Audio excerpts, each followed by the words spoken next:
As he was breaking one of the televisions, it fell on your cat and killed it. Yes. Welcome to Ms. Mojo, and today we're counting down our picks for Judge Judy's most outrageous and bizarre cases. Number 10. Allow me to demonstrate. Dr. Noel Howell is probably a legend on the dance floor. The thing is, Judge Judy doesn't have a dance floor. That didn't stop him from doing an incredibly unfortunate but now legendary reenactment of the plaintiff's drunken antics while on the job. During a movie shoot in the Caribbean, Dr. Howell alleges that the plaintiff was smoking, quote, the good Antigua ganja, and things quickly got out of hand. Why? Why? His description of her increasingly erratic behavior is endlessly memeable. Number 9. Doused with boiling water. What starts as an incredibly upsetting and violent case about a roommate squabble that led to the plaintiff being attacked with boiling water turned incredibly sad by the end. Judge Judy quickly sussed out that the litigants were high during the event. The officer is a Fugazi officer. Despite the plaintiff's bizarre assertion that the police officer who responded to the scene was Fugazi, the judge soon realizes she is in desperate need of care for substance use disorder. Instead of adding insult to injury, the judge actually takes great care to explain why the police didn't act on her initial report. Number 8. Push. Look, we get it. It's embarrassing to be kicked out of the courtroom, especially if you're not the first, but the second person in your group to go. Okay, sir, you can step in. Because that shows that you just can't listen, and Judy has no time for the likes of you. The defendant, not willing to let well enough alone, had the audacity to talk back to Judy on his way out, then turned to storm through the doors that wouldn't open for him. Forget embarrassed, this is outright humiliation at this point. As he shrugs his shoulders to ask, "How do I get out?" you can hear him being told to push, not pull. Number 7. For mature audiences. We're not judging anyone for their chosen profession, and neither is Judy for that matter.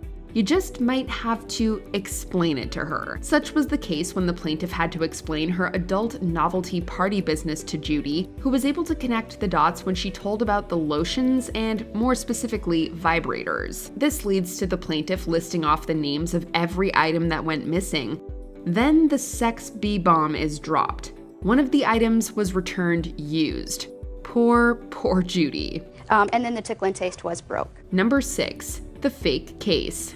There's always debate on whether or not the cases we see in any televised courtroom drama are real. While the jury will always and forever be out on that one, we can say with utmost certainty that this particular case is an absolute work of fiction.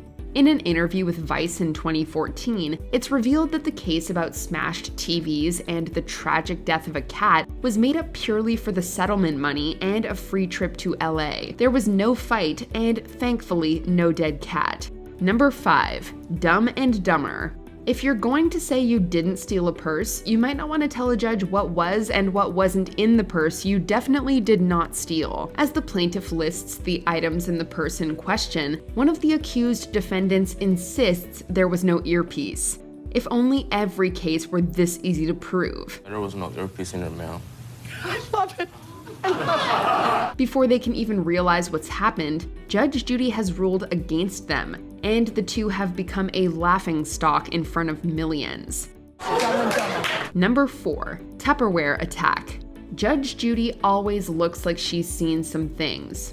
That being said, there are times when a plaintiff says something so unbelievable that she, as they say, can't even. Forced all of her Tupperware on me like that. When a plaintiff tells her that the defendant threw not just 1 or 2, but all of the Tupperware on her, not at her, Judy calmly says she didn't throw all of her Tupperware on you. Oh ye of little faith, because the plaintiff not only insists that it happened, she gives a live demonstration, complete with aggressive voice acting, a lot of finger pointing, and scrunched up faces. Number 3. Losers. If you haven't figured it out by now, some of the guests on Judge Judy aren't exactly what you'd call the sharpest tools in the shed.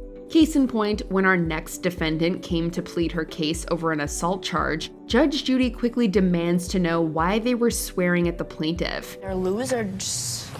Her answer, while not only provoking a court-wide groan for butchering the word losers, actually demonstrates that she initiated the conflict with the defendants, securing Judge Judy's decision almost immediately. Next time you want to accuse someone of assault, maybe make sure you're not actually the one who initiated it.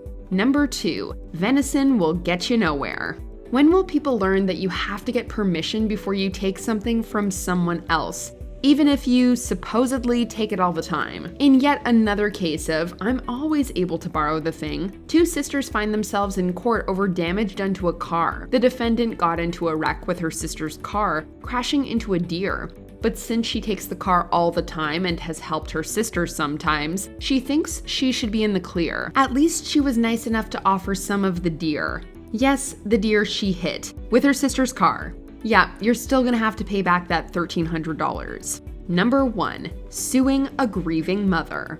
In what is absolutely the craziest and possibly the most morally unconscionable case in the history of the show, a woman sues a grieving mother for damages to her car.